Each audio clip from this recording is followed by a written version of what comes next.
I think it's because the fans really wanted it. I mean, every time we did an interview about anything, something else that we were doing, it always ended up at the end of the interview saying, is there going to be a Downton movie? Will there be another series? Will there be a movie? And everyone we met in the street always said, is there going to be a film? Is there going to be a film? So there was obviously the excitement and the demand there. So to be able to do the film, and hopefully the fans will love it, and they've been so loyal and they've enjoyed the TV series so much, it's nice. You know, it's a good present for them. Well, the TV series was cinematic anyway, and there was always a big, lush, expensive feeling to it with the costumes and the design, the big house, the countryside, the balls, the castles.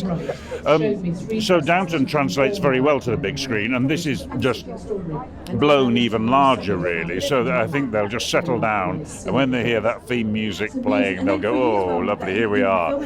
It trades on nostalgia, a fond look back at the past. It trades on romance. It's on cynical. It's about people falling in love, from Daisy the maid. Maggie Smith even nearly had a fling with a Russian prince, didn't she? So it's about people looking for happiness and doing their best, both upstairs and downstairs. And I think it's the equal focus on upstairs and downstairs that works so well.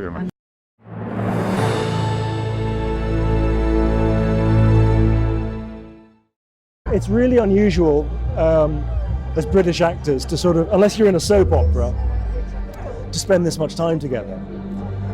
6 years. And so, and when you marry that with the extraordinary success that the show had, it meant that we sort of formed this very particular relationship with each other. We all shared that experience. There's something about seeing that location, Highclere Castle, Downton Abbey, on the big screen, and with those extraordinary costumes and a wonderful, wonderful story. It's a kind of a regal story, and it sort of seems fitting to have that on a big screen.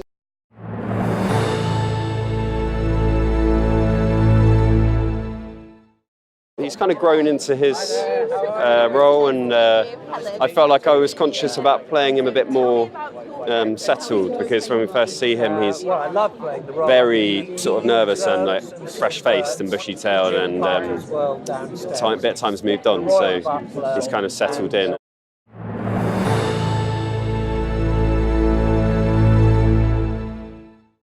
Loads of fantastic looking cinematic epic shots, romance, drama, pathos, humour, just a classic Downton Abbey thing. I think the world's got a fascination with the British royal family. I think that's well documented, and Downton is an extension of that kind of life. So I think that's huge. And then if you throw in an Oscar-winning screenwriter in Julian Fellowes and a double Oscar winner in Dame Maggie Smith, I don't think you can't go far wrong.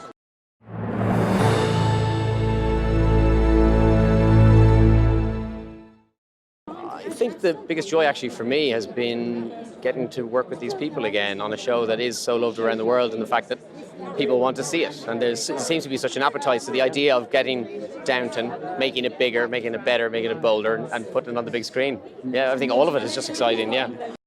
I think they can expect all the characters that they loved in a situation that they've never seen on a much bigger scale. And that's what we wanted. We wanted Julian to produce a script that gave us that, and he certainly has. And as someone said earlier, it's like getting a massive hug off an old friend. So I hope they get that too. I think it's the fact that within the house, the hierarchy that exists doesn't exist in the storytelling. So you know as much about the footman as you do about the Lord of the Manor. And I think that's Julian's gift, the fact that he gives you all of these characters, not just one or two.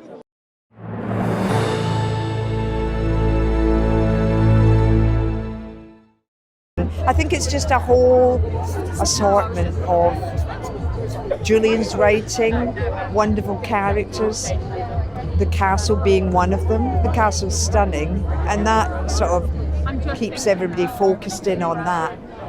And he writes great stories, great characters. You can relate, everybody can relate to one of the characters.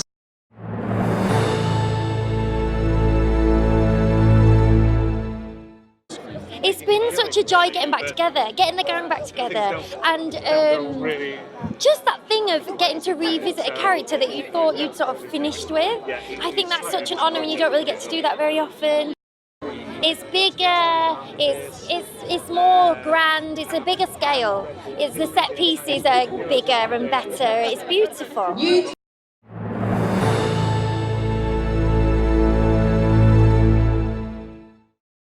Well, they've been talking about it all these years, every year, all the time.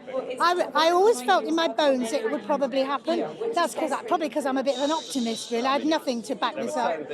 So eventually it was just like, thank goodness we've done it. You know, I mean, I knew it was hard to get everybody, but they did it.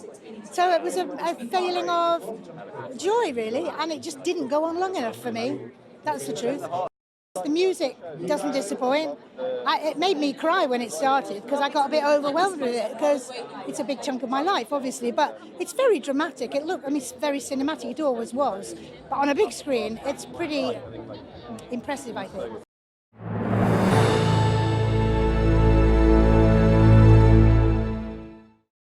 This is on a huge vista, much bigger than the individual episodes were.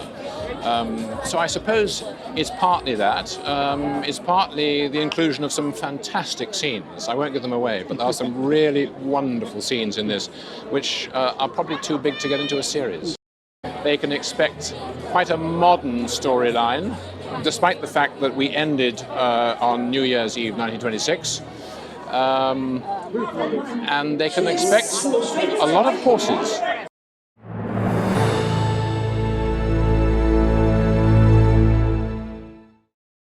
I think our perennial interest in families and how they work and the machinations of things, a mixture of joy, happiness, drama, laugh out loud comedy, romance, all of these things together, and then a group of people who are not always rooting for each other but are essentially positive, a happy ending, hopefully. A positive place, even when in Downton bad things will happen, but hopefully you end up with ultimately a positive message about life, and let's face it, that's something we all need right now.